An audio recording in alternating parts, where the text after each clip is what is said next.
High বন্ধুরা, কেমন আছেন সবাই? আশা করি ভালো আছেন। শেখ বাড়ির রান্নাবান্না আপনাদের স্বাগত জানাই। তো আজকে আবারও আপনাদের সামনে হাজির হয়েছি। একটা নয়, দুটো রেসিপি নিয়ে চলে এসেছি। তো আজকে মুগ ডালের সুইট মোমো রেসিপি এবং ছোলার ডালের নামকিন মোমো রেসিপি দুটোই করে দেখাবো।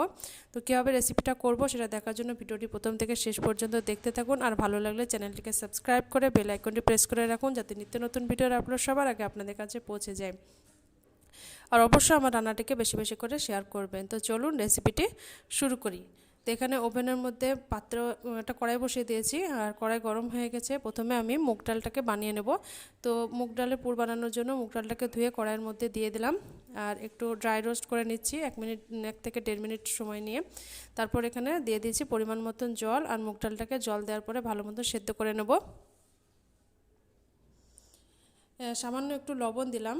তো লবণটা আপনারা অ্যাভয়েড করতে পারেন, এটা জাস্ট অপশনাল। আর একটা এলাচ গুঁড়ো করে আমি ডালের মধ্যে দিয়ে দিলাম। তারপর 10 মিনিট আমি সেদ্ধ করে নিলাম, 10 মিনিট টাইম নিয়ে। তো দেখতে পাচ্ছেন সেদ্ধ হয়ে গেছে, আর খুন্তির সাহায্যে একটু গলিয়ে দিলাম। তারপর দিয়ে দিচ্ছি পরিমাণ মতন চিনি। চিনিটা আপনারা আপনাদের স্বাদ মতো দেবেন। তো চিনিটা দেওয়ার পর একটু নাড়াচাড়া করে ড্রাই হয়ে আসলো। তো আমার তৈরি হয়ে গেল মুগ ডালের সুইট পুর। এদিকে আমি ছোলার ডালের তরকারিটা বানিয়ে নেব। তো ছোলার ডালের তরকারিটা বানানোর জন্য ডালটাকে আমি ভিজিয়ে রেখেছিলাম। তো ডালটাকে ভিজিয়ে দিয়ে ভালো মতন ধুয়ে পরিষ্কার করে দিয়ে দিলাম। তার মধ্যে 1/2 চা চামচ হলুদ গুঁড়ো, 1/2 চা চামচ লঙ্কা গুঁড়ো, 1/2 চা চামচ জিরে গুঁড়ো, 1/2 চা চামচ ধনে গুঁড়ো, সামান্য একটু সরিষার তেল, সামান্য একটু পেঁয়াজ কুচি, একটা কাঁচা লঙ্কা কুচি, 1/2 চা চামচ আদা রসুনের পেস্ট দিয়ে ভালো মতন, আর পরিমাণ মতো লবণ দিয়ে ভালো মতন আমি সেদ্ধ করে নিলাম। দেখতে পাচ্ছেন সেদ্ধ করার পর ভালো মতো নাড়াচাড়া করে একটা সুন্দর একটা পুর বানিয়ে নিলাম। তো ছোলার ডালের পুরটাও আমার রেডি হয়ে গেছে। এখন ঠান্ডা করে নিচ্ছি। ঠান্ডা হতে হতে এদিকে আমি ময়দার ডোটা বানিয়ে নেব। তো এখানে পরিমাণ মতন ময়দা নিয়ে নিলাম একটি পাত্রে, আর 1 চামচ সাদা তেল দিয়ে ভালো মতন ময়ান করে নিয়ে অল্প অল্প জল দিয়ে একটা ডো বানিয়ে নিলাম। তো দেখতে পাচ্ছেন একটা পারফেক্ট ডো বানিয়ে নিয়ে একটা ঢাকনার সাহায্যে ঢাকা দিয়ে আমি 5 মিনিটের মতো রেস্টে রেখে দিয়েছিলাম। ফিরে আসলাম 5 মিনিট পর। আর কতটা নরম হয়েছে, সফট হয়েছে। আর লেচিটাকে আমি 4টি ভাগে ভাগ করে নিয়েছি, 4টি লেচি কেটে নিয়েছি। এখন আর এদিকে আমার পুরগুলো ঠান্ডা হয়ে গেছে। এখন একটা একটা লেচি নেব, আর এরকম গোল গোল করে বেলে নেব। সামান্য একটু ময়দা আমি এখানে ইউজ করেছি, শুকনো ময়দা, জাস্ট বেলার সুবিধার জন্য। তো এই গ্লাসের সাহায্যে আমি গোল গোল করে লেচি কেটে নেব।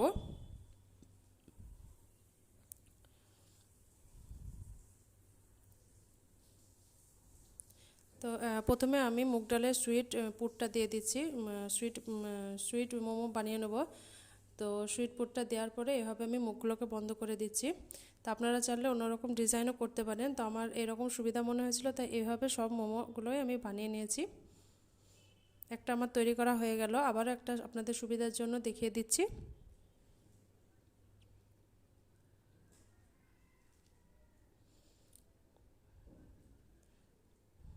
তো এইভাবে আমি সব সুইট মোমোগুলো বানিয়ে নিয়েছি। এখন আমি নামকিন মোমোটা করে দেখাবো।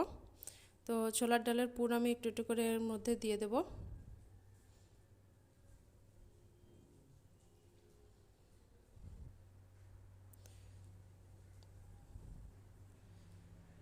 তো আবারও নামকিন মোমোর মুখগুলোকে এইভাবে বন্ধ করে নেব।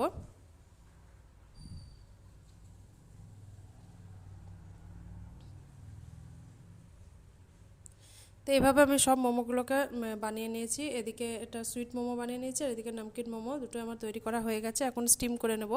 তো স্টিম করার জন্য এখানে ওভেনের মধ্যে একটি পাত্রে জল বসিয়ে দিয়েছি, আর জলে স্টিম উঠে গেছে। এরকম একটা জালিদার পাত্র বসিয়ে দিয়েছি, আর তার মধ্যে আমি প্রথমে নামকিন মোমো দিয়ে দিচ্ছি। নামকিন মোমোগুলো প্রথমে বানিয়ে নেব। তো দেওয়ার পরে একটা ঢাকনার সাহায্যে ঢাকা দিয়ে 5 মিনিটের মতন আমি স্টিম করে নিয়েছি। আর দেখতে পাচ্ছেন কি সুন্দর হয়ে গেছে। একদম চামচ দিয়ে উঠিয়ে দিচ্ছি, আর সুন্দরভাবে উঠে যাচ্ছে, একটু লেগে যায়নি বা কোনো রকম কাঁচাও নাই, একদম পারফেক্টভাবে মোমোগুলো হয়ে গেছে। এখন কয়েকটা সুইট মোমো আমি স্টিম করে নেব।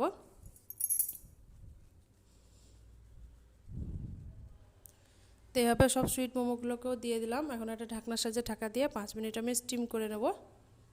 5 মিনিট পর ফিরে আসলাম। দেখুন সুইট মোমোগুলো খুব সুন্দর হয়ে গেছে। তো এইভাবে আমি সবগুলো বানিয়ে নিয়েছি, আর একটি প্লেটে পরিবেশন করে আপনাদেরকে দেখাচ্ছি। তো এদিকে আমি প্রথমে সুইট মোমোগুলোকে সাজিয়ে দিচ্ছি।